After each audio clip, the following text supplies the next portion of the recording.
You've probably heard the phrase, sitting is the new smoking. It sounds like an exaggeration, doesn't it? How could something as harmless as sitting in your favorite chair possibly compare to a dangerous habit? But the science behind that phrase is real and sobering. The hours we spend sitting, especially after 60, may be quietly harming our health in ways most people never suspect. And here's the part that surprises everyone. This can be true even for people who exercise regularly. Today, I'll explain why and give you the simple antidote. Now, this isn't a video about guilt or about punishing yourself with grueling workouts. It's about a small, almost effortless change in how you spend your day that can make a genuine difference.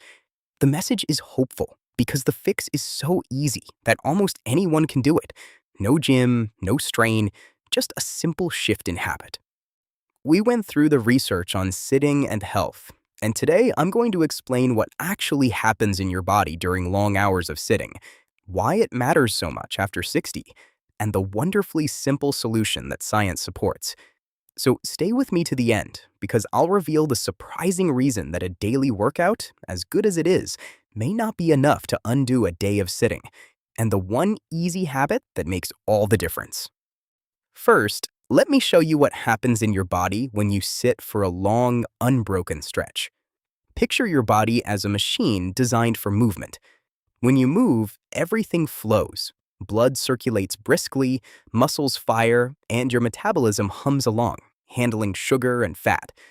But when you sit still for hour after hour, the machine powers down. Your large leg muscles, the biggest in your body, go almost completely quiet.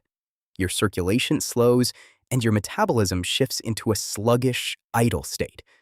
In plain terms, prolonged sitting puts your body into a kind of standby mode, where many of its healthy processes slow to a crawl.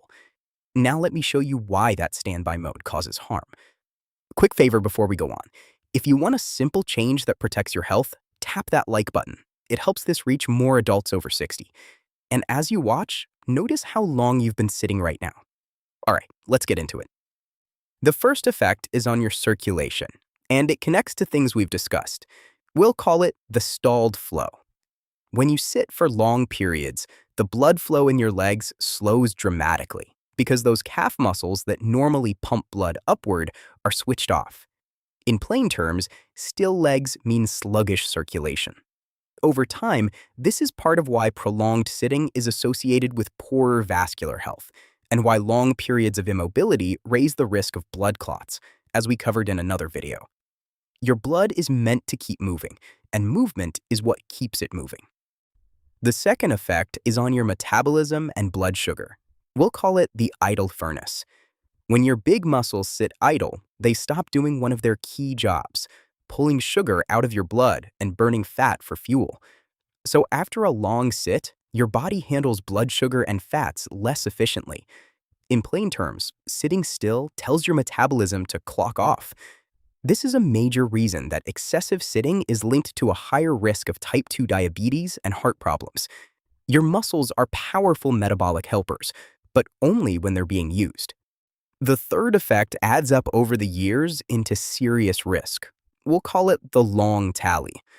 Research has consistently linked many hours of daily sitting with a higher risk of heart disease, type 2 diabetes, weight gain, and other problems, and even with a shorter lifespan.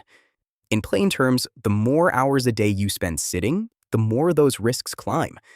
This is the science behind that startling sitting is the new smoking comparison. It's not that 1 hour in a chair is dangerous. It's that a whole lifestyle of long, unbroken sitting takes a real cumulative toll. And the fourth point matters especially for us. We'll call it the muscle drain. After 60, we're already working to hold on to our muscle and our mobility, and long hours of sitting accelerate the loss of both. Sitting weakens the very muscles that keep us strong, balanced, and independent, and it stiffens the body. In plain terms, too much sitting speeds up exactly the decline we're trying to prevent at this stage of life. So for older adults, breaking up sitting isn't just about disease risk, it's about protecting your strength and your freedom. So let's bring it together. Long, unbroken sitting puts your body into standby mode. slowing your circulation, idling your metabolism, and over the years, raising your risk of serious disease, while accelerating the loss of muscle and mobility we most want to protect after 60. The harm comes from the hours of stillness adding up. Now, here's that surprising truth I promised, and it's the key to everything. You might think, well, I take a walk every morning, so I'm covered. But research has found something remarkable. A single bout of exercise doesn't fully cancel out the effects of sitting still for the rest of the day. Scientists even have a phrase for it: the active couch potato. Someone who exercises once, but then sits unbroken for hours and hours. In plain terms, your daily walk is wonderful and important, but it doesn't give you a free pass to sit motionless the rest of the day. What matters, it turns out, is not just whether you exercise, but how often you break up your sitting. And that's the beautifully simple antidote. You don't need more intense workouts. You need to interrupt your sitting regularly. The simple rule: try not to sit for more than about 30 minutes to an hour at a stretch without getting up. Every half hour or so, stand up and move for just a minute or two. Walk to the kitchen, stroll to the window, march in place, stretch, anything. Set a gentle reminder if it helps.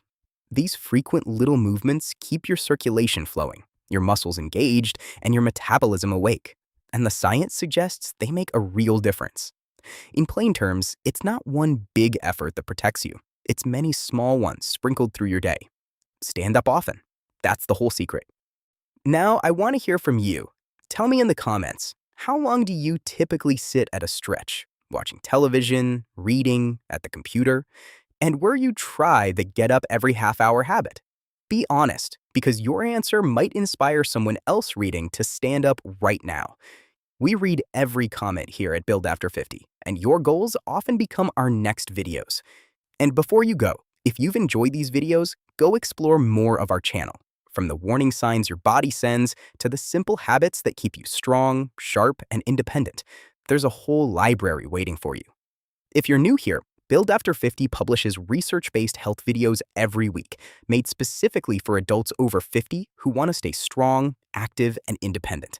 Hit subscribe and turn on the bell so you never miss one. One important note before we close: everything we share here at Build After 50 is for educational purposes only. It's grounded in research, but it is not a substitute for personalized medical advice. Before making changes to your activity, especially if you have any health conditions, please talk to your doctor about what's right and safe for you. They know your situation better than any video ever could. Here's the thought I'll leave you with. Your body was built to move, and it rewards even the smallest motion. You don't need to run marathons. You just need to stand up, often, and keep the machine humming. Every time you rise from your chair, you're choosing strength, circulation, and life. What you do at 60 shapes who you are at 80.